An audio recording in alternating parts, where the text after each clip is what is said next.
श्री गुरुभ्यो नमः। जय जय जय सदाशिवा परब्रह्माद्व्यानंद वैभवा। नमो तुझ देवादिदेवा परमेश्वरा जगद्गुरु। आता नमो चिच्चा शक्ती जी जगन्माता पार्वती। अज्ञजना उत्तम गती जी अनुग्रहे। वेदा परशिव परब्रह्म नेनवे तुझा महिमा। सकारुण्यमा पूर्वी तू गुरुदेव महादेव गुरुदेव सदाशिवा। गुरु तत्परनास्ति तस्मै श्री गुरुवे नमः। तस्मै श्री गुरुवे नमः। एकांतये रे गुरुराज स्वामी चैतन्य रूपी शिवशोक्य नामे। सिनलो दयाळा भवसाल भारी। तुझवीन शंभो मज कोण तारी। पटकर पोतरे करी सुग्रड तैसा जन्म जाना व्यर्थ गेला। काष्टा परी जैसा जाळीला चंदन तैसा जन्म जान व्यर्थ गेला। कवडीचे मोले दिदलेचे रत्न तैसा जन्म जान व्यर्थ गेला। काष्टा परी जैसा जाळीला चंदन तैसा जन्म जान व्यर्थ गेला। लिंगेश्वर म्हणे न करी भजन लिंगेश्वर म्हणे न करी भजन। ऐसा जन्म जान व्यर्थ गेला। काष्टा परे जैसा जाळीला चंदन तैसा जन्म जान व्यर्थ गेला। शिवहर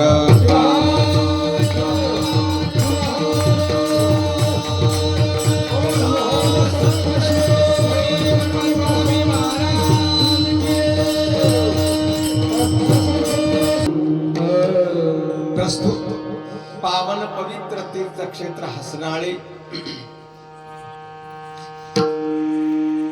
ज्या गावाचा लौकिक महाराष्ट्र तेलंगणा कर्नाटक राज्यामध्ये असलेलं त्या गावाचं नाव वैभव। या विश्वाचा करता करिता आशुतोष भगवान शिवाच्या चरणी मल्लिकार्जुननाथांच्या चरणी साष्टांग प्रणिपात करून जगदादी जगद्गुरु पंचाचार्य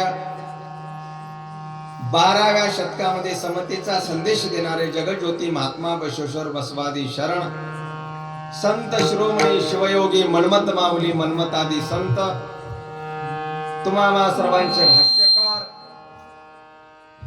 संजीवन समाधी वसुंधरा रत्न डॉक्टर राष्ट्रसंत सद्गुरु शिवलिंग शिवाचार्य महाराज यांच्या दिव्य चरणी अनंत कोटी प्रणिपात करून गावातील सर्व ग्रामदेवतांना साष्टांग दंडवत घालून या पंचक्रोशीतील अनेक साधू संत महात्म्याच्या चरणी दंडवत घालून या मंगलमय प्रसंगी उपस्थित असलेले माहेश्वर मूर्ती यांच्या चरणी दंडवत। संप्रदायातील नामवंत असे गायनाचार्य ज्यांचा लौकिक सर्वत्र पसरलेला आहे असे सर्व गायनाचार्य ज्यांच्या मृदंगाने आपल्याला सहज डोलता यावा असं मृदंगाचं साथ देणारे आमचे मृदंगाचार्य 1 2 3 मृदंगाचार्य तिघाच्या चरणी दंडवत। सुप्रसिद्ध गायनाचार्य, बाहेर गावून आलेली गायक वादक मंडळी, भजनी मंडळी, टाळकरी, एकच का असणार पण महिला टाळकरी, विनेकरी आणि टाळकरी दोघांच्या चरणी साष्टांग दंडवत. दुसरं कोणाला टाळ घेऊन वाजता असतात ते उभा टाका, काय अडचण नाही. बिलकुल 1 रुपयाची फीस लावल्या जाणार नाही तुम्हाला, फ्री सेवा आहे. ज्याला टाळ येत असत त्याला असो. सर्वांच्या चरणी दंडवत.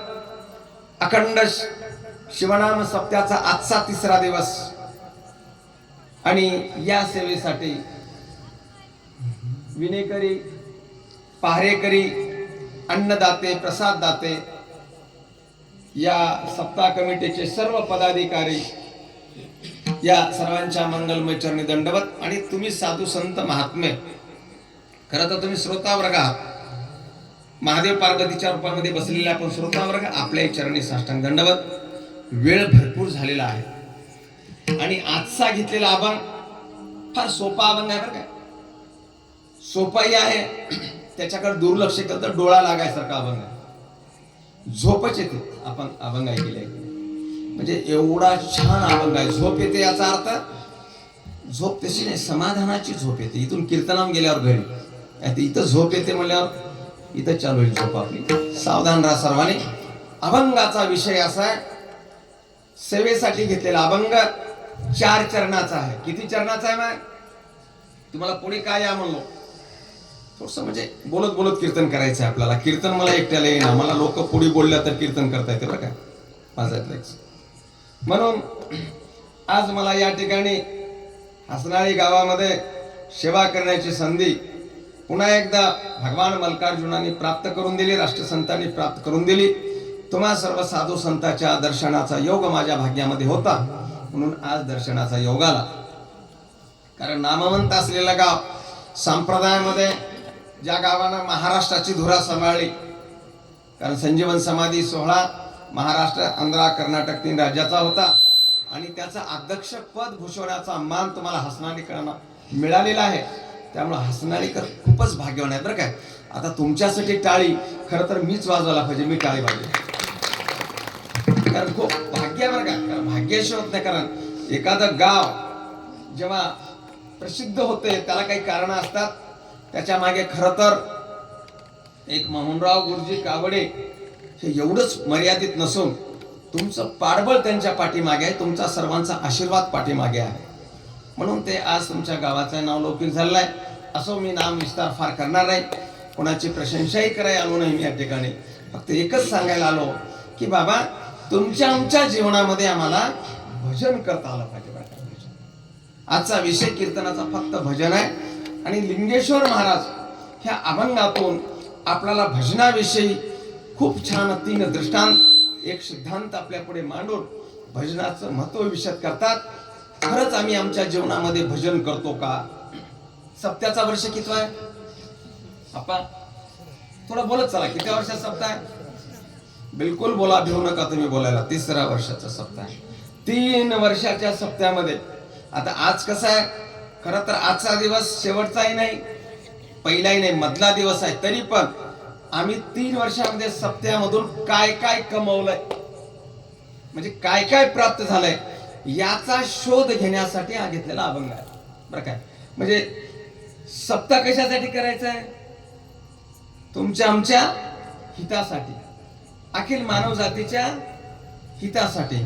मग आम्हाला या सप्त्यातून हित साधले काय याचा थोडासा विषय आपल्याला या अभंगाच्या माध्यमातून घ्यायचा आहे. म्हणून सुंदर असं या ठिकाणी असलेलं व्यासपीठ, सुंदर असलेले गायनाचार्य, मृदंगाचार्य, भजनी मंडळ आणि तुम्ही जागृत असलेले श्रोते, तुमच्यापुढे सुंदरपैकी या अभंगाचं आपण चिंतन अगदी वेळेमध्ये करूया.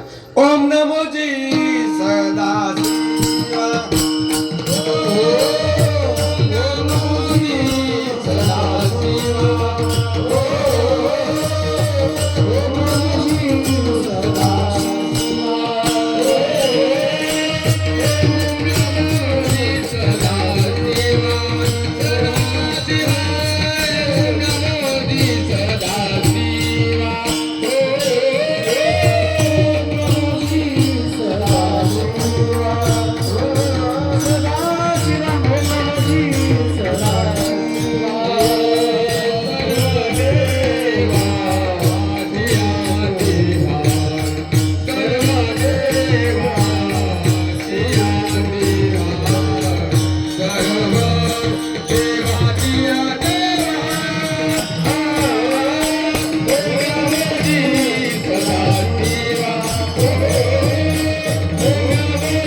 हाची तो अनुभवा. प्रस्तुत पटकर पोतरे करी सुगरण तैसा जन्मजान व्यर्थ गेला. काष्टा परी जैसा जाळीला चंदन तैसा जन्मजान व्यर्थ गेला. कवडीचे मोले दिदले से रत्न तैसा जन्मजान व्यर्थ गेला. शिवहार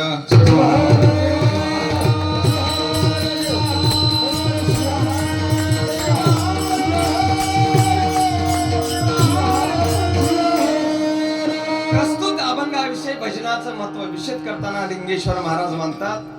काय म्हणतात लिंगेश्वर महाराज? ज्याला भजन येत नाही,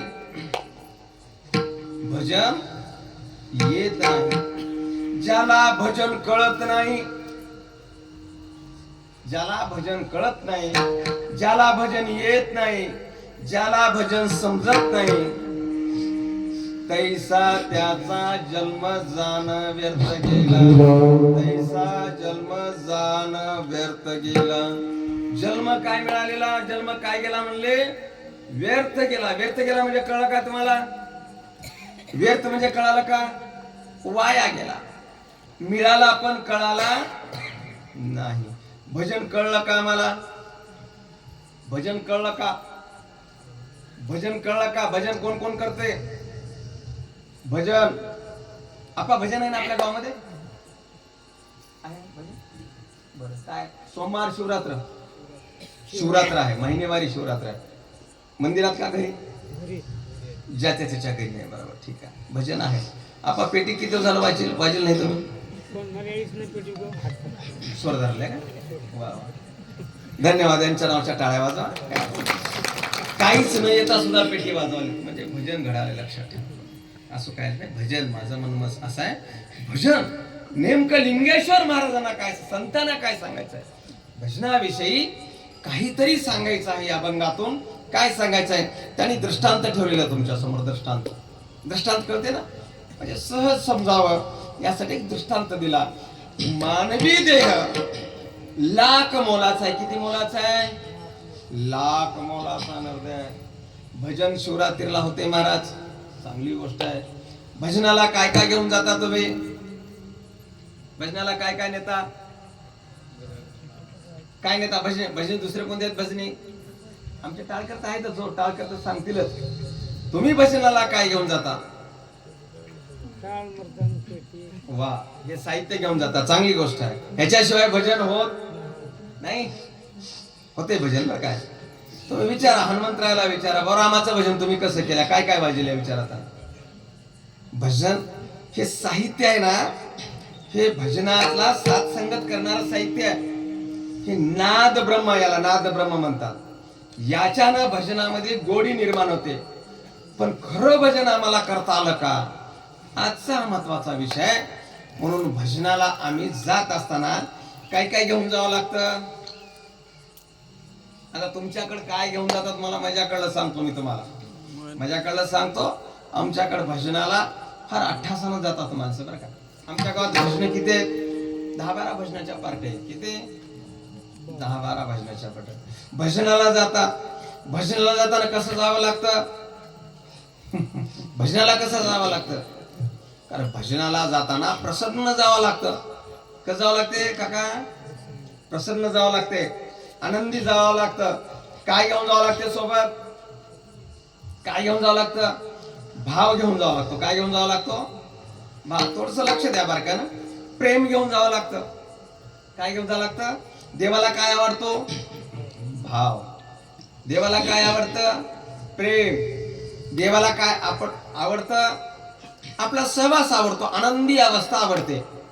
पण भजनाला जात असताना बऱ्याच ठिकाणचा असा अनुभव आहे, भजनाला प्रेम भाव, भक्तिभाव असे भाव न घेऊन जाता लोक काय घेऊन जातात? भजनाला अहंकार घेऊन जातात. असं काही ठिकाणचं म्हणणं आहे लोकांचं. तुमच्या इथं नसेल. अहंकार घेऊन जातात.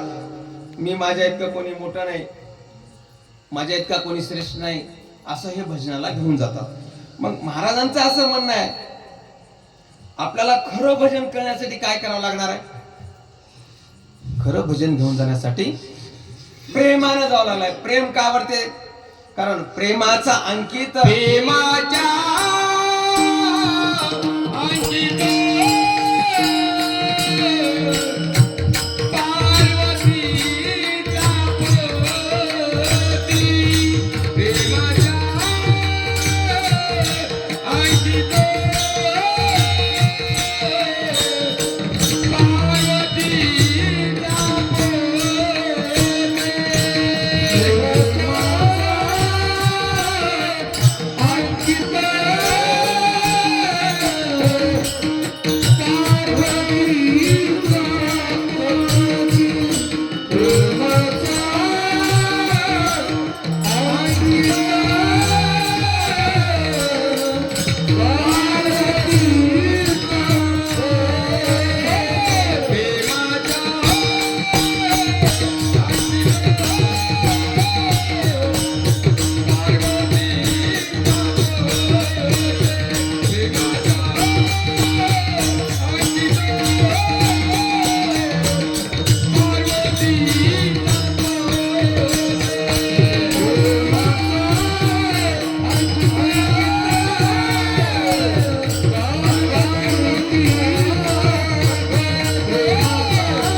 पार्वतीचा पती कोण?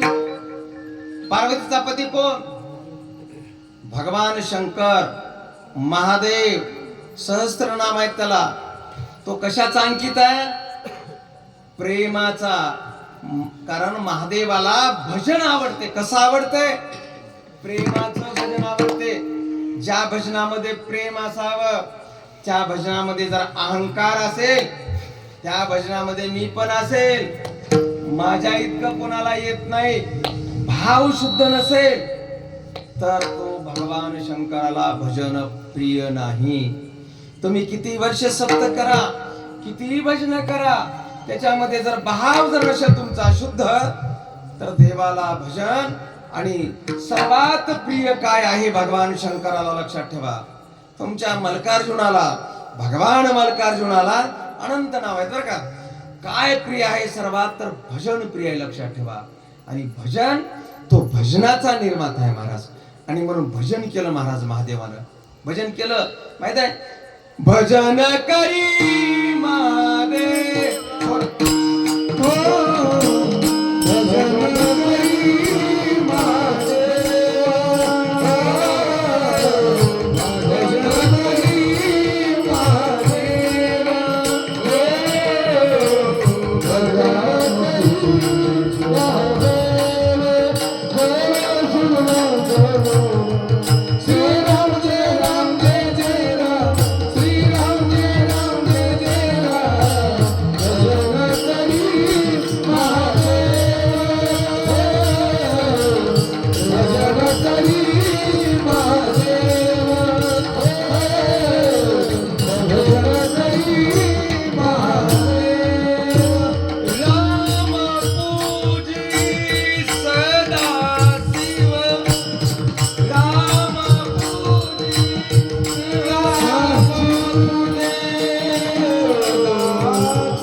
म्हणून भजन कसं आहे, अतिशय प्रेमानं भजन करायचं आहे भगवंताचं, लक्षात ठेवा.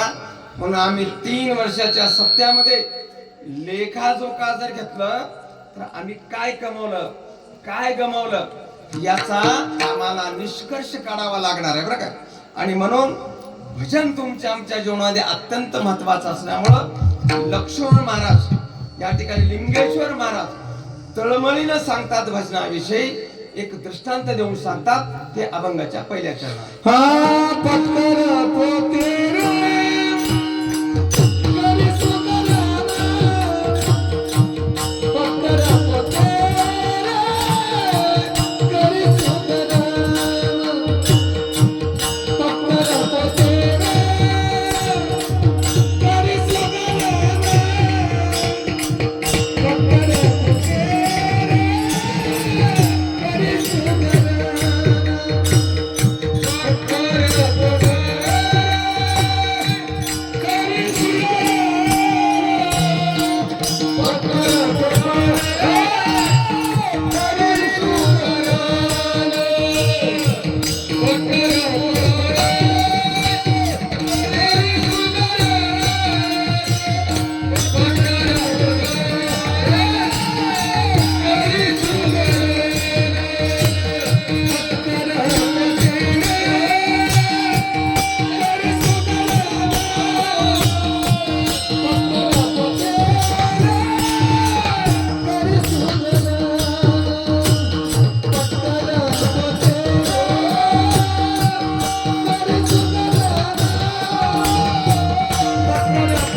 सांगितलं या ठिकाणी तुमच्या आमच्या विषयीचा कळवळा आहे.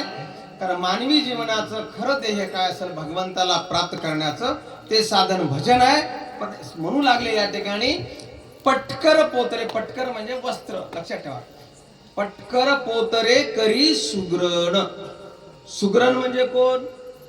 सुग्रण पक्षी बघितला का तुम्ही? सुग्रण छानपैकी घरटा तयार करते बघा, छानपैकी बघितलं का तुम्ही? सुगरण पक्षी, सुगरण पक्षाचा घरटा कसा आहे ते आपण करू शकत नाही, एवढं सुंदर घरटा करते. सुगरण म्हणजे चाणक्य, हुशार. आता सुगरण बाई कोणाला म्हणा तुम्हाला सांगतो, माय तुमच्या लई जणांचे डोळे लागाले, तुम्हाला सांगतो सुगरण बाई ते लक्षात ठेवा.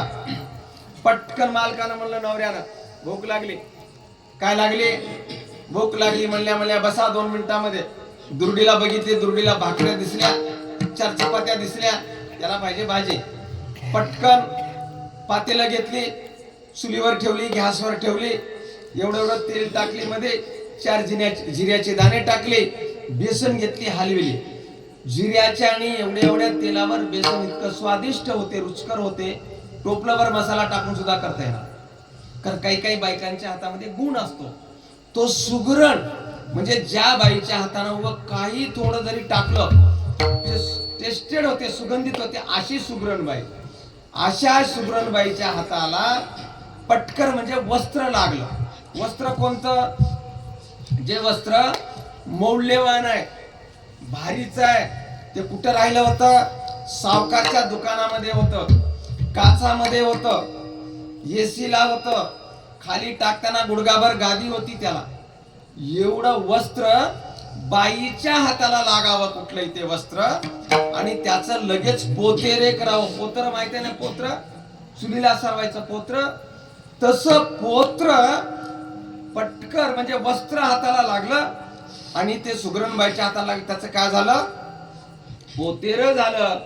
तसं तुमच्या आमच्या जीवनाचं, तसं आम्हाला मिळालेलं या नरदेहाचं, या मानवी देहाचं पोतेर झालं म्हणून सांगतात. पोत्र झालं, का झालं पोत्र, तर आम्हाला भजनच कळलं नाही, आम्हाला देवच कळलं नाही. जे आनंदाचं साधन आहे, जे समाधानाचं साधन आहे, ते आम्हाला कळलं नाही. म्हणून महाराज तळमळ करतात तुमच्या आमच्या विषयी. तैसा जन्मजान व्यर्थ गेला, सोडदेचा. कारण जन्मजान व्यर्थ गेला, वाया गेला म्हणतात. वाया गेला लक्षात ठेवा. तळमळ आंतरिक तळमळ. एका ठिकाणी सुभाषितकारही म्हणतो बरं काय, कशान विद्या तपोना ज्ञानम ज्ञाननाशीलम गुणोना धर्म ते मृत्यू लोके भूमी भारभूता ते मनुष्य रूपेण मृगणांचयंती. काही माणसं अशी जन्माला आलेले आहेत, अशी जन्माला आले आहेत, शास्त्रकार सांगतो ते या जमिनीला ओझ आहे, या जमिनीला ओझ आहे. भूमी भारभूता म्हणजे या भूमीला ओझ. मग ते कोण माणसं आहेत बरं, काय म्हणतात पुढे, ते माणसं 2 पायाचे जरी असले, माणसासारखे जरी असले, ते माणसं नाहीत, ते मृगणांचयंती म्हणजे ते पशु समान आहेत. कोणते पशु समान आहेत, ज्याच्या आयुष्यामध्ये भजन घडलं नाही, ज्याला भजन कळलं नाही, ज्यानं भजनाकडे वळला नाही, कीर्तनामध्ये येऊन बसला नाही, कीर्तन ऐकला नाही, आयुष्यभर जगला, स्वतःपुरतं खाला, स्वतःपुरतं स्वतःसाठी मरून गेला, घरच्यानं सुद्धा त्याची तेरवी केली नाही. महाराज 5 दिवसामध्ये आठवून घेतलं. अशा माणसाविषयी सांगतात, तैसा त्याचा जन्मजान व्यर्थ गेला. एखादं वस्त्र, मौल्यवान वस्त्र एखाद्या माणसाच्या हाताला लागावं, एका स्त्रीच्या, सुगरण स्त्रीच्या, आणि ते सुगरण स्त्री त्याचं पोतेर करून टाकावं. तसं या मिळालेल्या लाख मोलाच्या नरदेहाचं पोतेर आम्ही केलं. महाराज काय केलं म्हणतात, केवळ भजन केलं असल्यामुळे शिवार.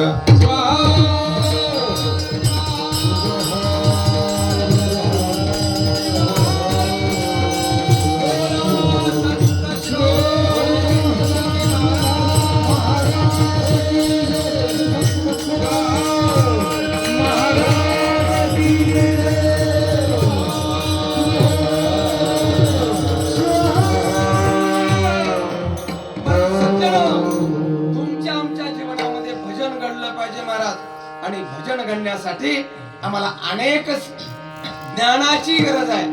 ज्ञान आवश्यक आहे बरं का. ज्ञान नसेल तर कसं आमचं जीवन शून्य आहे.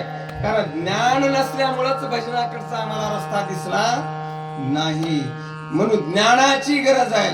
कारण अज्ञान तिमिरांजस्य ज्ञानांजन शलाकया चक्षुरुन्मीलितं तस्मै श्री गुरुवे नमः. कारण ज्या दिवशी आमच्यातला अज्ञान पण निघून जाईल. काय निघून जाईल? अज्ञान पण निघून जाईल. आमच्यातला ज्या दिवशी अहंकार निघून जाईल, आमच्यातला ज्या दिवशी जो अहम भाव आहे, मी पण आहे, निघून जाईल, त्या दिवशी आम्हाला भजन घडेल. लक्षात ठेवा. आणि ते भजन आम्हाला ज्या दिवशी घडेल, त्या दिवशी भगवान शंकराला प्रिय असलेलं भजन ते आमच्या हातून घडेल. ते तृप्त होतील. लक्षात ठेवा. आणि त्याचा आनंद आम्हाला मिळेल. म्हणून महाराज सांगू लागले, लिंगेश्वर महाराजची आंतरिक तळमळ आहे की बाबा माणसाचा जन्म अतिशय मूल्यवान आहे. कारण 84 लक्ष जन्म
खाणीमधला सर्वश्रेष्ठ असला मानवी देह. आणि या मानवी देहानं भजन घडणं महत्वाचं आहे. आणि ज्या दिवशी आम्हाला भजन घडत, खरंच आमचं जीवन सुखाचं आणि परिपूर्णतेकडे जाईल असं म्हणायला काही हरकत नाही. म्हणून महाराज म्हणू लागले, तैसा जन्मजान व्यर्थ गेला, पटकर पोतरी करी शुग्रण, तैसा जन्मजान व्यर्थ गेला. बरं काय, ज्ञान कळावं लागते म्हणून सांगितलं महाराज. ज्ञान महत्वाचं आहे. ज्ञान नसलं तर अवघड आहे. बरं काय, कारण सांगू का, ज्ञानाचा तुम्हाला एक दृष्टांत देतो. ज्ञानाचा तुमच्या लक्षामध्ये येईल. कीर्तनाला खूप वेळ झालेला आहे. बरं काय, आणि जसं जसं तुमचा डोळा लागायला तसं तसं माझा डोळा लागायला, आणि स्टेजवर चक्रा आल्यात असं कळलंय मला. त्यामुळं तुम्ही सावध राहा, मी सावध राहतो. कीर्तन फार वेळ करायचं नाही, मग थोडक्यासाठी कीर्तन करायचं. आपल्या लक्षात येईल थोडंच कीर्तन करतो आपण. लई भानगडीत जायची गरज नाही. लक्षात ठेवा, भजन हे तुमच्या आमच्या जीवनाचं, पण त्याला ज्ञानाची गरज आहे. ज्ञान नसेल तर कळणार नाही महाराज. कारण एक शेतकरी होता. काय होता? शेतकरी होता. शेतामध्ये काबाड कष्ट करणारा होता. कमरेला विळा ठेवला होता. तो कमरेचा विळा काढला, रानामध्ये टाकला, काळ्याने काम करू लागला. पुन्हा तो विळ्यापाशी आला. विळ्याला बघितलं, विळा कसा झाला होता उन्हाला ठेवल्यामुळं. कसा झाला होता? गरमच झाला होता ना. तुमच्याकडे गरम होते की थंड होते? आमच्याकडे उन्हाला ठेवला गरम होते, तुमच्याकडे होत असेल असा माझा अंदाज आहे. त्यामुळे बोलत चला, काय अडचण नाही. गरम झाला. गरम झाल्या ज्ञानाचा अभाव होता. भोळा स्वभाव होता. इळ्याला हात लावला, इळा उचलला. इळा कसा लागला? गरम लागला. त्याला वाटलं इळाला ताप आला. काय आला? ताप आला. माणसाला ताप आले की अंग कसं होते? गरम होते. विचारात त्याची इळा घेतला, डॉक्टरकडे गेला आणि डॉक्टरला जाऊन सांगितला, डॉक्टर साहेब माझ्या विळ्याला ताप आले. डॉक्टर त्याच्याकडे बघितले. लक्षात आला डॉक्टरला थोडस प्रॉब्लेम आहे काहीतरी. आणि म्हणून तो विळा टेबलवर ठेवला आणि डॉक्टर सांगितलं काळजी करू नका, एक उपाय सांगतो, ते उपाय करा. इळ्याची ताप. तुम्हाला मी ज्ञान सांगायला लक्षात ठेवा. मी काय बोलालो गोष्ट सांगायला नाही तुम्हाला, ज्ञान सांगायला लक्षात ठेवा. आणि त्यावेळेस डॉक्टरने सांगितलं तुमच्या शेतामध्ये विहीर आहे म्हणला. तुमच्याकडे चराठ आहे बांधायला आहे म्हणला. शेतात काय अडचण नाही. न्या विळ्याला बांधा आणि तुमच्या विहिरीमध्ये किती वेळेस बुडवा? 3 वेळेस. 1 2 3. वरी काढा, त्याला बघा, हात लावा. गरम असेल वापस या. दुसरा पर्याय सांगतो. आणि ताप उतरला असेल तर राहू द्या. ताप उतरला होता. इळा कसा पडला होता? थंड पडला होता. ताप उतरला होता. बिचारा संध्याकाळी घराकडे गेला. घराकडे गेल्यानंतर बायको बिचारी भोळा होता, बायको हुशार होती. बिचारी याचा प्रपंच फार छान करत होती, अतिशय प्रेम करत होती. काबाड कष्ट करणारा पती. घरी गेलेल्या बसल्या शेतून आल्या तांब्यावरून पाणी दिले प्याला. बरं का, तांब्यावरून पाणी दिले. आता शिकलेल्या बायका नवऱ्यानं पाणी मागलं तर हाय तिथं घ्या मग पिया म्हणतात. त्या गोष्टी वगैरे झाली. शिकलं त्याचा परिणाम. शिक्षण ज्या झाले की महाराज मॉडिफिकेशन मध्ये जाते माणूस. पाणी मागितलं पण ती बिचारी पतिव्रता होती, पातिव्रत्य होते तिच्याकडे. नवऱ्याला तांब्यावर पाणी दिली. नवरा शांत बसल्या लगेच 1 कप चहा आणून दिली. काय आणून दिली? चहा आणून दिली. चहा पिऊ दिली. आता इकडे शिकलेल्या बायकाचं सांगतो लगेच चिटकून तुम्हाला लक्षात राहा. नवरा बाहेरून आल्या बायको, पुरुष मंडळी, ऑफिसचे काम, दगदग, शेतातली कामं, काबाड खापून घरी येतात. आल्या इकडली बाई म्हणाली, नवरा दारात पाय ठेवल्या तेल संपलं, जिरे संपले, मीठ संपले, बाळ्या वही मागू लागता. म्हणजे त्यांना बाहेरून येण्याच्या अगोदरचा पाहुणचार तर नाहीच, पण त्याला फट काही बोलतात. दोघा नवरा बायकोमध्ये भांडणं होतात. त्याच्यामुळे लक्षात ठेवा थोडस संयमपणा, शांतपणा. कारण पती आहे तो आलाय, थकलाय. पण ही बाई फार धार्मिक विचाराची, चांगली विचाराची. तुम्हाला सांगालो, पतिव्रता होती. नवरा बसला, तांब्यावर पाणी दिले, कब्बर चहा दिली आणि अतिशय सौम्य आवाजामध्ये, मधुर आवाजामध्ये म्हणाली, का लक्षात ठेवा, सकाळपासून तुमची आई म्हणजे त्यांची आई, त्यांची कोण झाली? सासूबाई. सकाळपासून सासूबाईला ताप आल्यासारखं वाटतंय. कोणाला म्हणले? नवऱ्याला म्हणले. नवरा म्हणला, तापीचं काय चिंता करायलीस? म्हणला, मी आताच एक ताप कमी करून आलो. कोणाचा ताप कमी केला होता? इळ्याचा. सांगितलं. घरामध्ये आड होता, घरात चराड होतं. मताजीच्या नरड्यामध्ये चराड बांधलं आणि ते आडामध्ये किती वेळेस बुडिलं. ताप कसा झाला? मला एक सांगा माय, हे कशामुळे झालं? ज्ञान नसल्यामुळे झालं. म्हणून तुमच्या आमच्या जीवनामध्ये ज्ञान नसेल तर आमच्या जीवनामध्ये अंधकार आहे महाराज. म्हणून या ठिकाणी महाराज सांगतात की तुमच्या जीवनामध्ये भजन घडावं. भजन घडणं नाही तर तैसा जन्म जाणं व्यर्थ गेला. एका दृष्टांतावर समाधान बसले नाहीत महाराज. ते संत आहेत, तुमच्या आमच्या विषयीचे आंतरिक तळमळ आहे. आणि असं म्हणत असताना अभंगाच्या दुसऱ्या चरणात काष्टापारी जैसा जाई तो चंद्र, काष्टापारी जैसा जाई तो चंद्र, काष्टापारी जैसा जाईला चंद्र,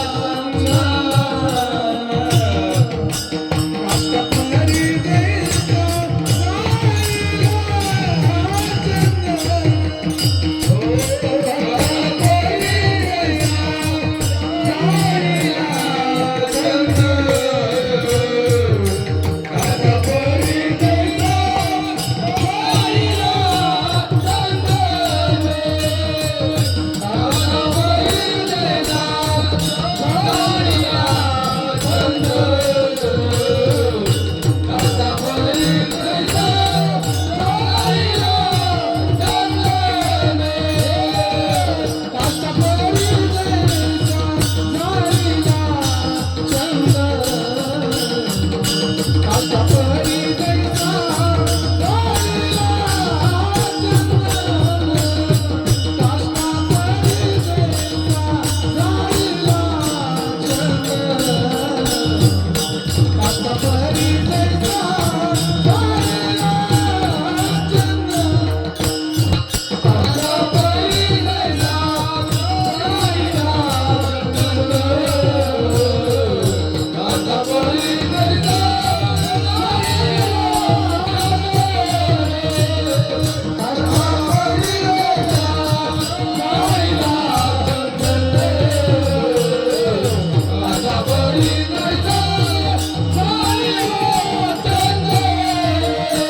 माणसाची प्रशंसा आपण करणार.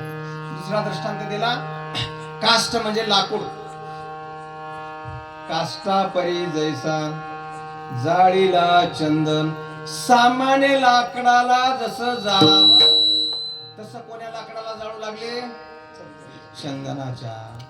चंदनाचं लाकूड मौल्यवान आहे. चंदनाच्या लाकडाला विशिष्ट अशी किंमत आहे, लक्षात ठेवा. चंदनाच्या लाकडाला किंमत आहे. चंदनाच्या लाकडामध्ये गुण आहेत, चांगले गुण आहेत महाराज. त्या चंदनाच्या झाडाला तोडण्यासाठी लोखंडाची कुऱ्हाड येते. कुऱ्हाड त्याला संपवून टाकते. तरी पण त्याच्यातला एक गुण आहे सुंदर. त्या लोखंडाच्या कुऱ्हाडीला ते स्वतःला संपून टाकाली त्याला, तरी त्याला सुगंधित करते.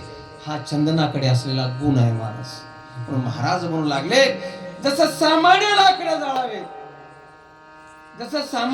जाळावेत तसं चंदनाचे लाकडं जाळू लागले. दृष्टांत देतो तुम्हाला, लक्षात ठेवा. दृष्टांत देतो. एक राजा नगर प्रदक्षिणा मारण्यासाठी बाहेर निघाला. एक व्यापारी कोळशाचा व्यापार करू लागला. कशाचा व्यापार करू लागला? कोळशाचा. राजाला दया आली. काळभोर अंग, काळभोर दुकान. आणि राजा बघितला आणि शिपायाला सांगितलं, प्रधानजी हे माणूस हा व्यवसाय का करतो? त्या माणसानं सांगितलं, पोट आहे, उदरनिर्वाहाचं साधन आहे, कोळशाचा धंदा करतो. राजाला दया आली. राजानं सांगितलं त्याला, बाबा कोळशाचा धंदा बंद कर. प्रधानजीला सांगितलं, 5 एकर चंदनाचा मळा देऊन टाक. काय सांगितलं? 5 एकर चंदनाचा मळा देऊन टाकलं. कोणाला देऊन टाकलं? कोळशेवाल्याला देऊन टाकलं. राजा पुन्हा 2 वर्षाला, वरील 6 महिन्याला नगर प्रदक्षिणा करत असताना बघितलं महाराज त्याला. त्याचा काय चालू होता धंदा? कोळशाचा धंदा चालू होता. कारण त्याला दुसरं काहीच ज्ञान नव्हतं. त्यानं ते सागवानाचा, ते चंदनाचा मळा मिळाला होता 5 एकरचा. ते लाकडं तोडू लागलं, त्याचे कोळशे करून विकू लागले. तुमच्या आमच्या आयुष्याचं मातेर असं झालं. माय हा नरदेह मिळालेला चंदनासारखा आहे. कसा आहे? चंदनासारखा आहे. तो कुठेही कुणालाही सुगंध देऊ शकतो. कुणाला सुगंध देऊ शकतो, लक्षात ठेवा. दुबळ्याला जर मदत करायचं ठरलं तर त्याचं दुबळे पण नाहीसं करू शकतो. लंगड्याला काठीचा आधार देऊ शकतं, आंधळ्याला आधार देऊ शकतं, पांगळ्याला आधार देऊ शकतं. दीन दुबळ्याला, गरीब माणसाला, ज्याचं जगणं मुश्किल आहे, गरिबीमध्ये दुःखामध्ये जगतात, अशाला आधार देण्याचं सामर्थ्य या नरदेहामध्ये आहे. हे चंदनासारखं आहे. चंदनाचे अंग, चंदनाचे पाय. कारण हे चंदन आहे, लक्षात ठेवा. हा कळाला नाही मला हा नरदेह, तैसा जन्मजाना व्यर्थ गेला. कळाला नाही म्हणून महाराज तळमळला सांगतात. कारण हा चंदनाचा असले, चंदनाप्रमाणे सुगंध देणारा असणारा नरदेह केवळ कसा व्यर्थ गेला? केवळ भजन न केल्यामुळे व्यर्थ गेला. म्हणून महाराज तळमळीला सांगत असताना 2 दृष्टांत तुमच्या पुढे ठेवल्यावर समाधान झाला नाही महाराज. आणि महाराजांनी पुन्हा 3रा दृष्टांत तुमच्या पुढे ठेवला. अभंगाचं 3रं चरण. कावडीची माळी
चाललेला आहे आपला, तसं धावतं कीर्तन चालू आहे, लक्षात ठेवा. म्हणून तिसरा दृष्टांत ठेवला तुमच्याकडे. का सांगू लागले महाराज, का दृष्टांत देऊ लागले पुन्हा पुन्हा? तुमच्या अंतरंगामध्ये भजन खुलावं, तुमच्या अंतःकरणामध्ये तुम्हाला भगवंताची भेट व्हावी. कारण भजन हे भगवान शंकराला अत्यंत प्रिय आहे.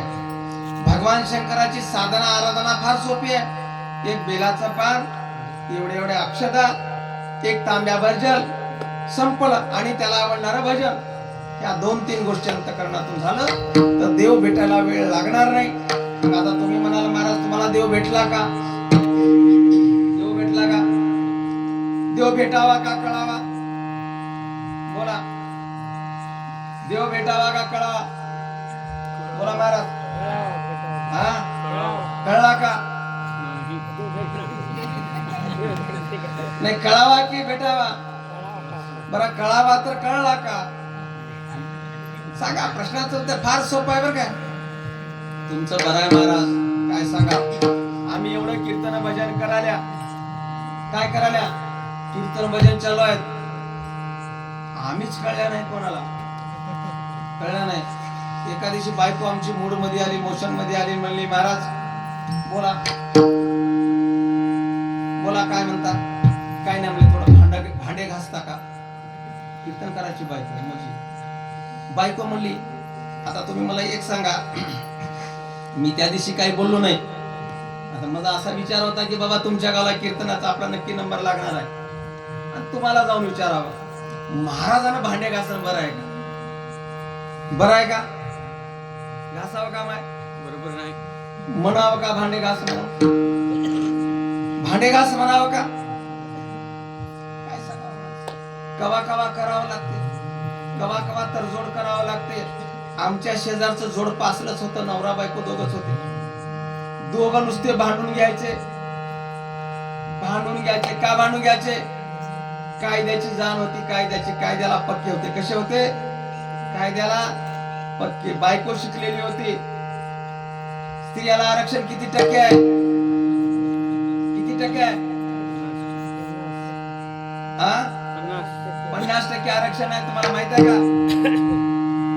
माहित आहे का तुम्हाला 50%? माय 50% आरक्षण कवा भेटलं तुम्हाला?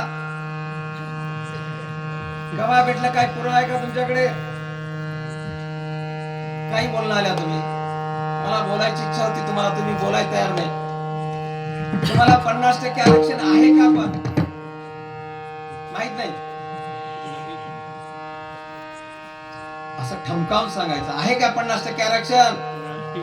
आहे. मंडपात मेजा कोण जास्त आहे? कोण जास्त आहे? हा, मागे बोललो बघा होते छान. कोण आहे? महिला जास्त आहे. आरक्षण असल्यामुळे तुम्हाला इथं बसता आलं बरं काय. आरक्षण कोण दिलं तुम्हाला? कोण दिलं?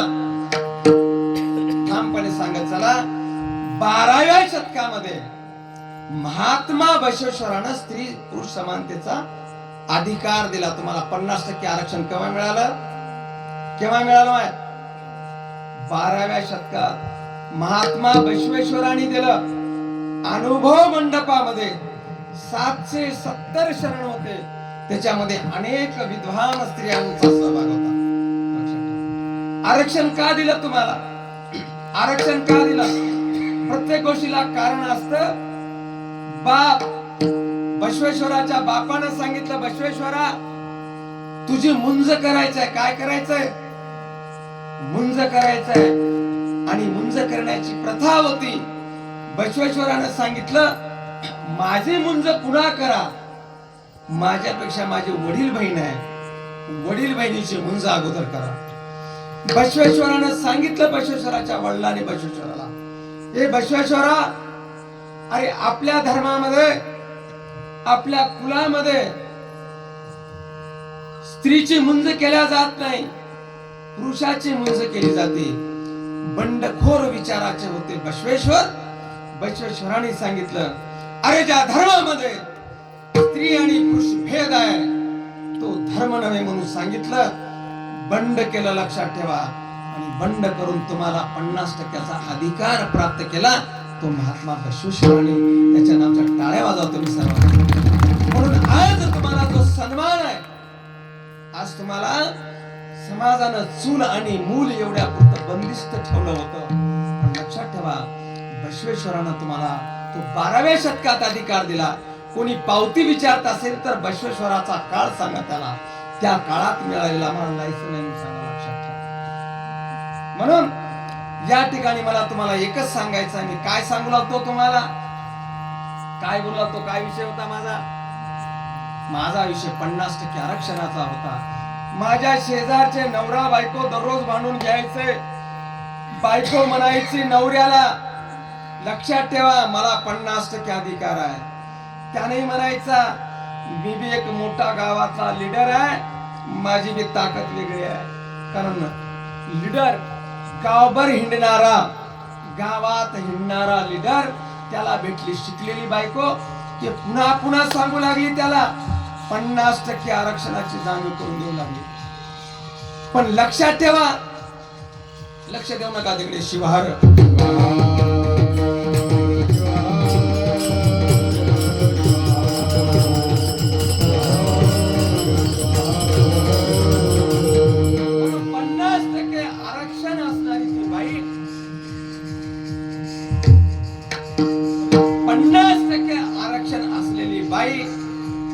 नवऱ्याला म्हणू लागली, नवऱ्यासोबत दररोज भांडणं करू लागली. काय करू लागली माय? दररोज भांडणं करू लागली. झालं कीर्तन संपत आलंय आपलं, काळजी करू नका. नवऱ्यासोबत भांडू लागली. भांडता भांडता एका दिवशी एवढं भांडण टोकाला गेलं. काय भांडण होतं? त्यानं बाहेरून यायचा लीडर, आलेल्या बायकोला म्हणायचा मला जेवायला कर. बायको विचारायची प्रेमाने काय खाता, ते सांगायचा बायकोला. बायकोला सांगायचा मला चपाती खायची. चपातीच म्हणता ना, गव्हाच्या ना, पोळी म्हणता, चपाती खायची. बायको म्हणायच्या का लक्षात ठेवा, तुम्हाला खायचा तर मी चपात्या करते, इकडे या, इथं बसा, डब्यातलं पीठ घ्या, पीठ चुरा. कोणाला सांगत होती? का सांगत होती? 50% आरक्षण. त्याला राग यायचा. कोण्या गड्याला राग येते? कोण्या गड्याला राग येते? ते तर लीडर होता गावातला, रिकाम हिंडणार, त्याला राग येणार. दररोज भांडणं चालू. बाहेरून याचा जोरात, चल आज भाजी कर, भरल्या वांग्याची खायची. बायको काही हरकत नाही, या बसा, वांगे चिरा, मसाला कुटा, मी फोडणी देते. भांडणं चालू. तुम्हाला आरक्षण सांगालो, आरक्षण कळावं लागतं. कळायला गेलं तर अवघड होते. लक्षात ठेवा, कळावं लागतं. पण आम्ही कसं आहे, आमच्या ह्या स्त्रिया कसं आहेत, ते पातिव्रत्य धारण केलेलं आहे आणि आपल्या पतीचा आदर, आपल्या कुटुंबाचा सन्मान, वैभव आणण्याचं काम स्त्रीच्या हातामध्ये असलं. आणि म्हणून त्याचं दररोज खटके होऊ लागले. आणि एका दिवशी असं ठरलं, नवऱ्यानं असा विचार केला, असल्या बायकोला फारकत द्यावी. कसल्या बायकोला?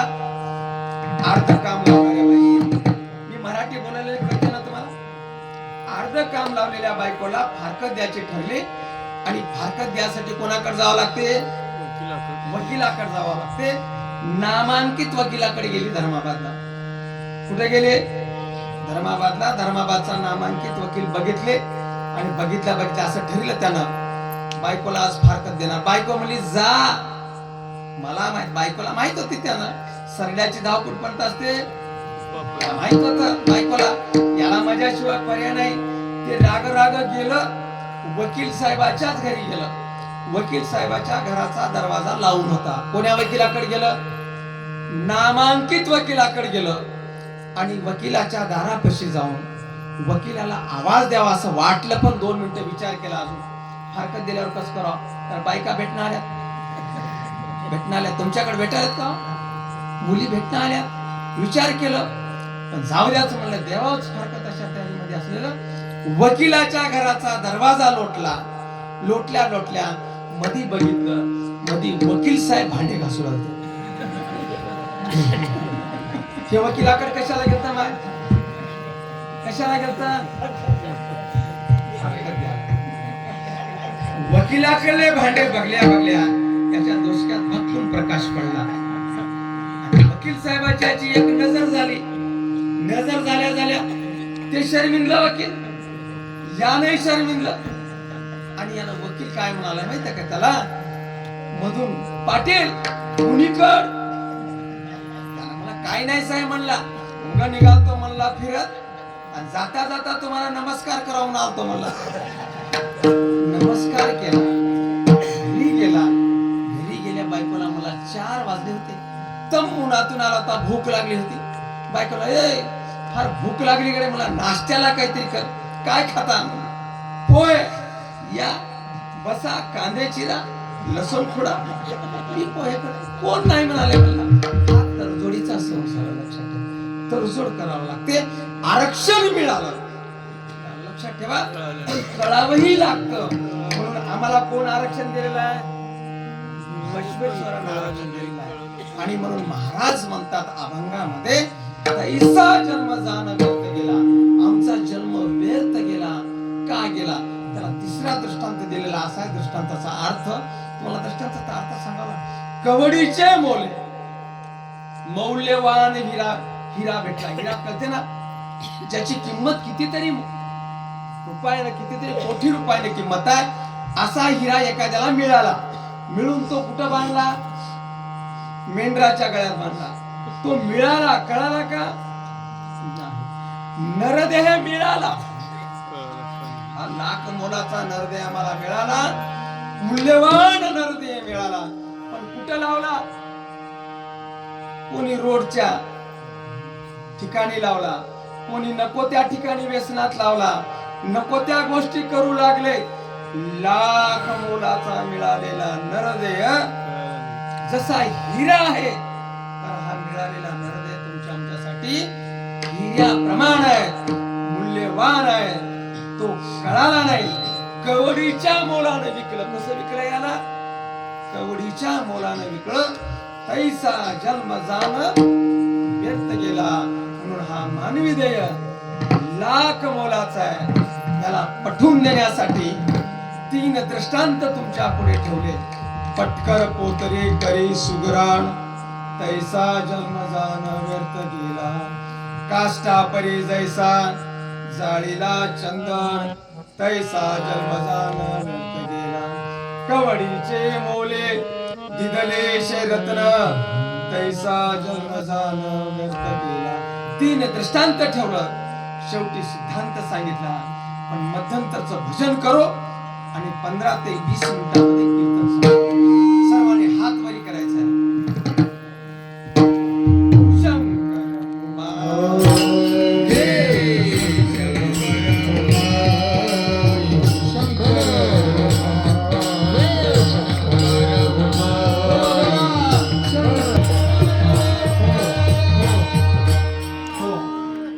तुम्ही मनाभर सर्वजण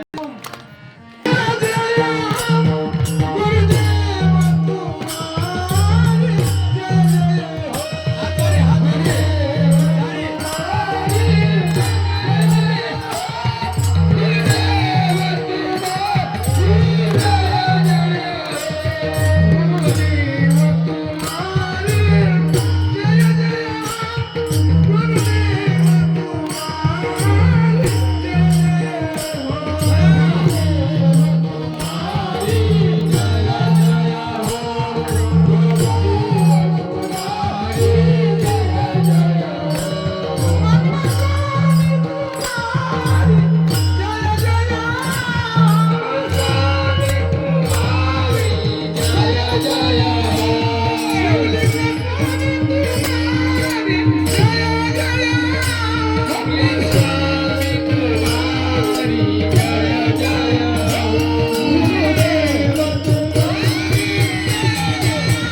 जो ध्येय आहे, हा जो नरदे अत्यंत मूल्यवान आहे, त्याला अनेक दृष्टांत देऊन लिंगेश्वर महाराज या ठिकाणी सांगण्याचा प्रयत्न करतात. म्हणून भजन भजन केव्हा केलं पाहिजे, भजन केव्हा केलं पाहिजे, भजनाला वेळ कोणती आहे? सर्वांनी टाळ्या वाजवा. आता फक्त भजनच करायचे आपल्याला, दुसरं कुठलंच काम काही नाही, फक्त भजन. आणि लिंगेश्वर म्हणे लिंगेश्वर माने भजन दुसरं कोणतं आपण बाबा त्याला शेवट आहे की नाही? म्हणून अतिशय सुंदर भैरवी होणार आहे बघा, काही काळजी करू नका, पण तेच होईल. भजन महत्वाचं. भजन केव्हा करावं? भजन कर मस्त जवानी में बुढ़ापा किसने, भजन कर मस्त जवानी में बुढ़ापा, भजन कर मस्त जवानी में बुढ़ापा, अरे भजन कर हे प्यारे, भजन कर, भजन कर मस्त जवानी में बुढ़ापा किसने देखा है, बुढ़ापा किसने देखा है, बुढ़ापा किसने देखा है, भजन कर मस्त जवानी में बुढ़ापा किसने देखा है, मस्त जवानी में बुढ़ापा किसने देखा है.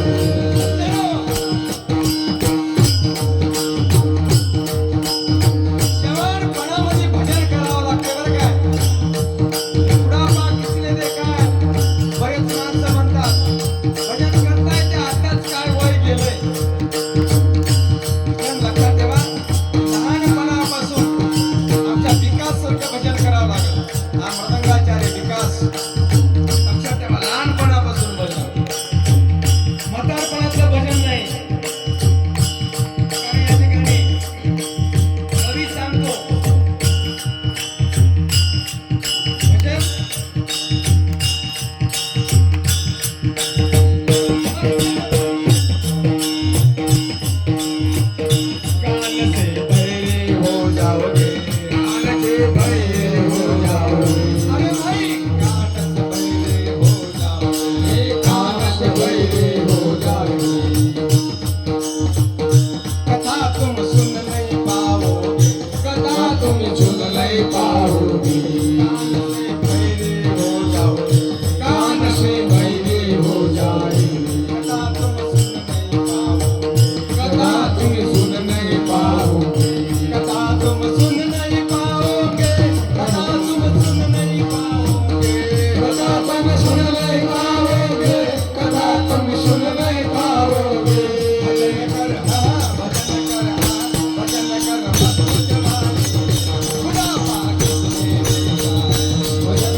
जरा आमचं वय आहे का?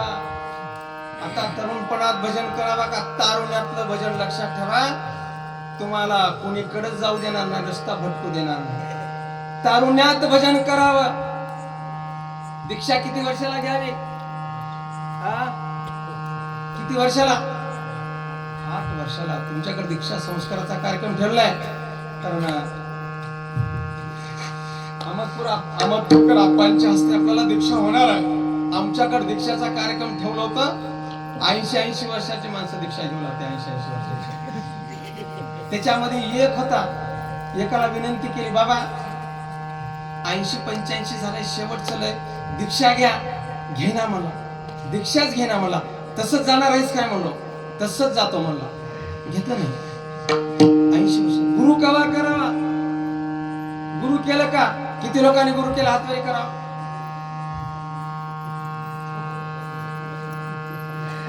फार भ्याले गुरुला बरं का. बिचारे ना घरी आपल्या बायकोलाच गुरु मानलेले आहेत. आता काही इलाज नाही त्याला.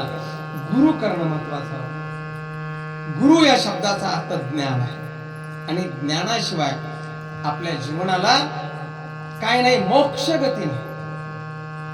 आपल्याला सज्ञान पण येण्यासाठी सहज आपण याच्याकडे खूप बारकाईने बघणं गरजेचं आहे बरं का. म्हणून भजन कशात करायचं? तारुण्यामध्ये, पन्नामध्ये करायचं. बरं, भजन काय? भजन म्हणजे काय नेमकं? भजनाची व्याख्या कोणी वेगवेगळ्या पद्धतीने केली आहे, आणि या ठिकाणी भजनाची व्याख्या कबीरदासाने केली आहे. भजनाची व्याख्या कबीरदास एका ठिकाणी करतात. काय म्हणतात? भजन करतात महाराज. कारण भजन हे आमच्या जीवनाचं एक अंग होण्यासाठी. पाठाय का भजन? तुम्हाला पाठेल. मन की तरंग मारलो, मन की तरंग मारलो, बस हो गया भजन.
चांगलं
आदत बुरी सुधार लो, बस हो गया भजन.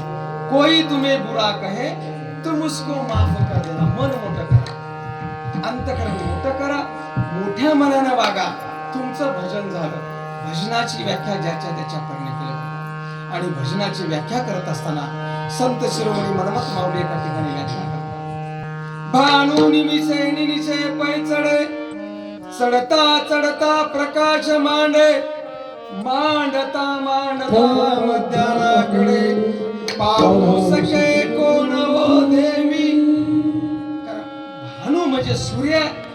सूर्य जसा जसा वर चढावा तसं तसं मध्यंतरातर गेल्यानंतर त्याच्याकडे बघण्याची कोणाची क्षमता राहत नाही. म्हणून भजनाची ताकद तशी आहे महाराज. भजन जेव्हा आमच्या अंगात भिडते, भजन जेव्हा आमच्या अंगामध्ये चढते, तेव्हा देवाची प्राप्ती झाल्याशिवाय राहत नाही. हे भजनाची ताकद. जे निमिषे निमिषे भजन सुख घडे, तितके भव दुःख बिगडे. इकडे जितके भजन चढे, तितके झडे पापई. कारण थोडं थोडं थोडं थोडं चढलेलं भजन आमच्या अंतःकरणामध्ये जे पाप आहे, पाप आमचं पाप कर्म आहे, ते नाहीसे करते, त्याचा शलय करते, त्याचा नायनाट करते. भजनाची क्षमता आहे. म्हणून भजन तुमच्या आमच्यासाठी अत्यंत महत्वाचं आहे. म्हणून लिंगेश्वर महाराजांनी आंतरिक तळमळीतून भजन सांगितलं अभंगाच्या शेवटी. लिंगेश्वर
काळजी करू नका, कोणी इकडे तिकडे बघू नका, तुम्हाला घरी सोडणार आहे. बरेच जण डोळे लावले, समाधान दादरे होताना असे डुलू लावते, म्हणजे अंतरंगातून ऐकू लागते. भजन एक ताकद आहे, भजन एक शक्ती आहे. बरं का, काळजी करू नका. झालं, कीर्तन संपलं ना. लिंगेश्वर महाराज म्हणू लागले, लिंगेश्वर म्हणे न करी भजन, ऐसा जन्म जाण व्यर्थ गेला. ऐसा, आता तैसं म्हणलं बरं का, दृष्टांत देताना तैसा तैसा दृष्टांत दिला. ऐसा सांगितलं, वर्तमान काळामध्ये आणून सोडले. भजन करा, भजन हे आपल्या जीवनाचं अंग व्हावं. 7 दिवसामध्ये 8 दिवसामध्ये सप्ताह आहे. हा सप्ताह 3ऱ्या वर्षाचा आहे. खूप छान असं गाव आहे आपलं हसनाळी गाव. आपल्या हसनाळी गावचं नाव खूप मोठ्या बाहेर पसरलेलं आहे. आमचे मार्गदर्शक मोहनराव कावडे गुरुजी असतील, अजून गावातली अनेक मंडळी आहेत. विकास नावाचे छोटस बालक आहे, विकास हसनाळी. तर लक्षात ठेवा, एक माणूस आपल्या गावाच्या नावाचा लौकिक वाढू शकतो. आणि म्हणून हसनाळी गावामध्ये हा होणारा जो सप्ताह आहे ते तुमच्यासाठी पर्वणी आहे. त्याच्याकडे दुर्लक्ष करू नका, त्याच्याकडे डोळे लावून बघू नका. हा एक तुमच्या जीवनामध्ये आलेला आनंदी प्रसंग आहे. त्याला लावून ठेवा, टिकून ठेवा. तरुणांना इकडे घ्या, तरुणाने इकडे या. तारुण्यामध्ये भजन करा, तारुण्यामध्ये शिवपाठ खेळा, परमर्श पारायण करा. परमर्शामध्ये अखंड ज्ञान आहे, त्याच्यामध्ये 19 तत्व सांगितलेलं आहे, धर्माचरण सांगितलेलं आहे, भक्ती कशी करावी सांगितलेलं आहे. आणि म्हणून हे सांगण्यासाठी राष्ट्रसंतासारख्या महाराजांनी, राष्ट्रसंत सद्गुरू शिवलिंग शिवाचार्य महाराजांनी 104 वर्ष फिरले आपल्यासाठी. आपल्याला हा फार मोठी शिदोरी दिलेली आहे, ही टिकवायची आहे, धर्म आचरणानं चालायचं आहे. कोणाच्याही प्रत्येकाला आपलं आदरातिथ्य वाटलं पाहिजे. हा माणूस आपला प्रेम भाव निर्माण करायचा आहे, भक्ती निर्माण करायची आहे, ती भजनाच्या माध्यमातून करावं. अतिशय सुंदर या ठिकाणी असलेली जी टीम आहे, कारण हे तर आम्ही नेहमीच म्हणत असतो, तेलंगणा बॉर्डरवरले हे आमच्या राष्ट्रसंताचे सैनिक आहेत. आमचे गणेश पाटील असतील, आमचे या ठिकाणी शाहीर दिगंबर पाटील असतील, आमचे वीरभद्र पाटील असतील, आमचे शेख लोकेश आहे, मृदंगाचार्य शेखर आहे, आमचा विकास आहे, ते हार्मोनियम वादक, आमचे काका यांचं नाव मोकलीचे पाटील, सर्व हे भजन मंडळ, आमचे जे सर्व भजन मंडळ आता त्यांनी गायलेले कुठले तुम्ही असं कसं एकदा भजन अंगात शिरल्यानंतर अहो हे सोना. एकदा राजाला हुलू कुठली, राजाला शेवटचं दृष्टांत संपलं कीर्तन. राजाला मृदंग ऐकायचा होता, कलाकाराचा, आणि राजाने आदेश केला, आज आम्हाला मृदंग ऐकायचा आहे. पण लक्षात ठेवा, मृदंग राजाला ऐकायचं होतं, पण जे मृदंग वाजवायचं होतं त्याचा मूड बरोबर नव्हता. कलाकारांना मूड असतो, लक्षात ठेवा, मुडाशिवाय कलाकार नसतो. आणि तो मृदंग ऐकायचा होता. त्यानं सांगितलं, मी आज मृदंग वाजविणार नाही. राजाच्या विरोधात बोललं, राजाची इच्छा पूर्ण केला नाही, राजद्रोह घडला.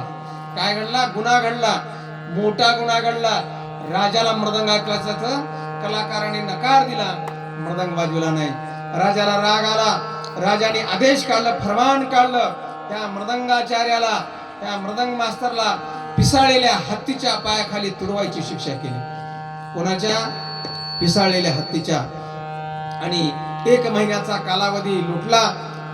मृदंगाचार्य विचार करू लागला, त्याला शिक्षा झाली महाराज. आणि शिक्षा झाली त्याला एका मोठ्या अशा मैदानामध्ये बांधण्यात आलं. आतमध्ये पिसाळलेला हत्ती बांधून होता. पिसाळलेला हत्ती सोडला की त्या मृदंगाचार्याला चिरडून मारणार, लक्षात ठेवा. पण त्या मृदंगाचार्याने विनंती केली राजाला, राजे साहेब, मला मृत्यूदंड तुम्ही दिलात, काही हरकत नाही, पण मृत्यूदंड देण्याच्या अगोदर माझी शेवटची इच्छा आहे, काय पूर्ण करावी. आणि ती इच्छा विचारली महाराज. त्यानं सांगितलं, मृदंग वाजवायचा मी इच्छा प्रगट केली महाराज. आणि त्या पिसाळलेल्या मैदानामध्ये मृदंगाचार्याने मृदंग गजराज हा रागाचं नाव काय? हा गजराज मृदंगावर वाजू लागला. तो मृदंगाचार्य पिसाळलेला हत्ती, त्या मृदंगाचार्याला मारायचं सोडून द्या महाराज. पिसाळलेला हत्ती त्या मृदंगाच्या तालावर नाचू लागला बेधुंद होऊन. ही भजनाची ताकद आहे, ह्या भजनाची ताकद आहे. फक्त ते भजन आम्हाला कळावं लागतं, म्हणून तुम्हाला सर्वांना भजन कळावं असं मला लक्षात ठेवा. भजनातून आनंद मिळते, भजनातून सुख मिळते. सुख किती मिळावं तुम्हाला? सुख किती अपेक्षित आहे? अक्षय सुख मिळावं. भजनाच्या आनंदाचं एवढं सुख मिळते, सांगता छोटस सुख नाही, छोटस सुख 2 मिनिटांमध्ये सांगतो, कीर्तन संपून टाकतो. शेवटी हसून कीर्तन संपलेलं बरं आहे तुमच्याकडे. कारण गावाचं नाव फार छान आहे, हसणारी आहे, म्हणजे अतिशय हसत राहणारी माणसं, तुम्ही आनंदी राहणारी माणसं, आणि तुम्हाला हसणंच गरजेचं आहे. म्हणून शेवट सांगतो तुम्हाला, लक्षात ठेवा. एक बाई म्हणाली, एक मावशी म्हणाली, काय म्हणाली? माझ्या पोराचं लग्न करायचंय. पोरग शिकलेला होतं, नोकरीला होतं, पगार चांगला होता, कारण कालचा अर्धा तास आज भरून काढवलं बरं का मी. काल 10:30ला सुटलं होतं ना कीर्तन, आज थोडंसं भरून काढण्यासाठी सांगितलं मला, मी काढावं. 11:30ला कीर्तन संपलं आपलं, काय अडचण नाही ना. लक्षात ठेवा, माय बिचारी प्रयत्न कर, उठून जाऊ नका माय कीर्तनातून, जाऊन कीर्तनातून उठून जाऊ नका. कीर्तनातून उठून जाणं बरं नसते बरं का. म्हणून बसा, झाले का आरती 5 मिनिटामध्ये होणार आहे, जाऊ नका कोणी. म्हणून लक्षात ठेवा माय, मी काय म्हणाल होते, पोराचं लग्न करावं म्हणण्यामध्ये पोराचं वय 36 वर्ष होऊन गेलं, 38 वर्ष झालं, पोराचं लग्नच झालं नाही. भाऊ म्हणला आता पोरगी देतो, भावाकडे दुर्लक्ष केली. ते सोयरी पण काय म्हणली, जुनं नवीन करायचं म्हणली. किती वर्ष घातली, 38 वर्ष घातले. किती वर्ष, 38 वर्ष. तुमच्या गावात सर्व समाधान वाटलं, पोरी फिरी काय लागणार. मी तळमळ करू लागलो, महाराज गावा गाव घेणारा सांगा हसणारी मध्ये 4 पोर आहेत लग्नाचे, असं म्हणत तुमचं समाधान दिसलं. चिंताच नाही, आमच्याकडे चिंता करावी. महाराजच गावात येऊ देणार, आल्या आल्या महाराजाला बस स्टँडलाच गाडतात, माझ्या घरी चला, तुझ्या घरी चला.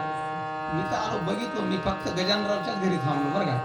म्हणजे लग्नाची काही उणीव दिसणार, म्हणजे तर काही मुलाची कमतरता नाही असं मला वाटते. असो, पण ते शेवटी एक म्हातारी म्हणली, शेजारची येडी म्हणली, पोराचं वय 38 झाले, केस पांढरे झाले, त्यानं जे पोरी बघल्या त्या पोऱ्याचे लेकर लग्नाला, लेकर ज्या पोऱ्याला बघला होता तिचे लेकर लग्नात, याचं लग्न अजून झालं नव्हतं. म्हातारी शिवा दिली, येडी म्हणली, जाय भावाला विनंती कर, भाऊ देतो म्हणला होता, पण भाऊ गरीब असल्यामुळे बहीण भेटत नव्हती.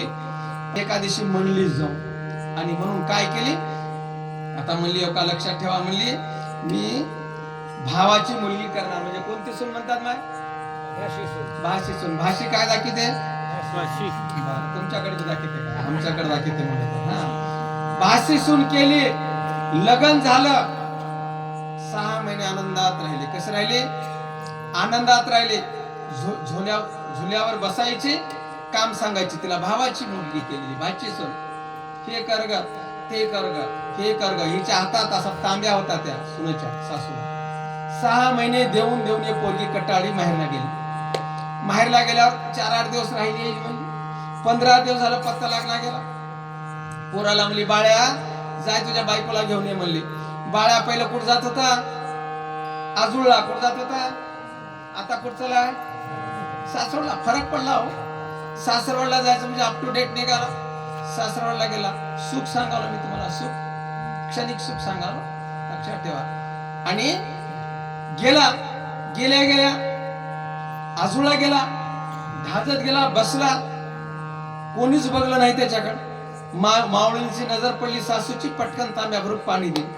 पाणी दिल्या बाळ्याला वाटलं काहीतरी भानगड आहे म्हणला, कारण बायको नवरा जेव्हा सासरवाडला जाते तेव्हा बायको पळत येते, पळत आली की माणसाला बरं वाटते असं म्हणतात. आपला काय अनुभव नाही, बायको पुढे दिसते तर बरी गोष्ट आहे, नाहीतर याचा चिरबेचर झाला, काय ते भानगड झाली गडी म्हणला. मी तर काहीच म्हणून नाही त्याला. आणि शेवटी विचार केला, आपण जावाय फेव डोक्यातून काढून टाकला, मामाचंच घर म्हणला. मध्ये गेला विचार काय झालं म्हणला, कस काय नाराज आहेस, काय झालं, काय राहिलीस. म्हणजे तुम्हाला खबरदार सांगायला मी येतो म्हणले, मी हसनाळीत राहायचंय ना म्हणले, तुम्ही धर्माबादला खोली केल्या तरच येतो म्हणले. किती दिवस सुख बघली माय सासू, किती 6 दिवस. त्याला क्षणिक सुख म्हणतात. भजनाचं सुख कसं आहे, अलौकिक सुख आहे. क्षणिक सुखाची अपेक्षा न करता आपण लौकिक सुखाकडे जावं आणि सुख ब्रह्मानंदी होय, गगनी आनंद न माय, अशा अवस्थेकडे जाण्यासाठी आपण सर्वांनी भजन करावं. भजन तुमच्या आमच्या जीवनामध्ये अत्यंत महत्वाचं आहे. म्हणून या ठिकाणी अतिशय सुंदर असं गायनाचार्य आहेत. या ठिकाणी सर्व गावकरी मंडळी, सप्ताह कमिटी यांनी आज मला काही आमचे शरण सर यांची सेवा होती, पण ते सध्या डॉक्टरेट PhD करू लागले. त्यांचे आज काही एक्झाम वगैरे आल्या, त्यामुळे त्यांना तुमच्यापर्यंत येता आलं नाही. पण मी गेल्या 2 वर्षामध्ये आपल्याकडे सेवेला आलो. मी पहिल्या वर्षीच्या सप्त्यापासून. या वर्षी पुन्हा मल्कार्जुनाला वाटले की बाबा ह्या माणसाला बोलून घ्यावं, आणि तशी त्याची कृपा झाली. या ठिकाणी तुमच्या दर्शनाचा योग आला, साधू संतांचं दर्शन झालं, तुम्हा सर्व सज्जनाचं. मोठ्या संख्येनं या सहभागी व्हा, आनंद लुटा. जेवढे लोक असतील तेवढ्यांना दीक्षा द्या. दीक्षेसाठी लाजू नका. दीक्षा ही बंधन नाही, लक्षात ठेवा. हे संस्कार आहेत आपले. काही काही लोक भितात, आता दीक्षा घेतल्यावर काहीच करता येणार. तुम्ही काही करू नका. जे करायचं तेच करा. जे धर्मानं सांगितलं त्या धर्म आचरणानं चला. त्याचा आनंद तुम्हालाही मिळेल, तुमच्या परिवारालाही मिळेल आणि गावालाही मिळेल. गावाचाही नावाचा लौकिक राहील, घराचाही लौकिक राहील आणि तुमच्याकडे कोणी बी पोरगी द्यावा म्हणून येईल. तुम्ही दीक्षा घेतला तर लक्षात ठेवा. दीक्षा घेण्याकरता तुमचे लग्न होणार नाहीत. गुरु करून घेण्याकरता तुमचे लग्न होणार नाहीत. सावधान इशारा करून चलो मी. म्हणून एक फार सुंदर गावकऱ्यांनी, सप्ताह कमिटीवाल्यांनी सुंदर असा दीक्षाचा कार्यक्रम ठेवलाय. आपण त्याच्या सर्वांनी सहभागी व्हावं. सर्वांना या ठिकाणी अनंत मी मल्लिकार्जुनांना मागणी मागतो की आपल्या सर्वांना दीर्घ आयुष्य मिळावं. मी बोलत असताना माझ्या मुखातून चुकीचे शब्द गेले असतील तर ते मला वापस द्यावं. चांगलं ज्ञान आत्मसात आपल्या जीवनामध्ये करावं. या ठिकाणी सुंदर अशी माझ्या थांबण्याची व्यवस्था आमच्या गजानन भाऊंनी केलेली आहे. ते प्रतिवर्षी करतात. मी त्यांनाही धन्यवाद देतो.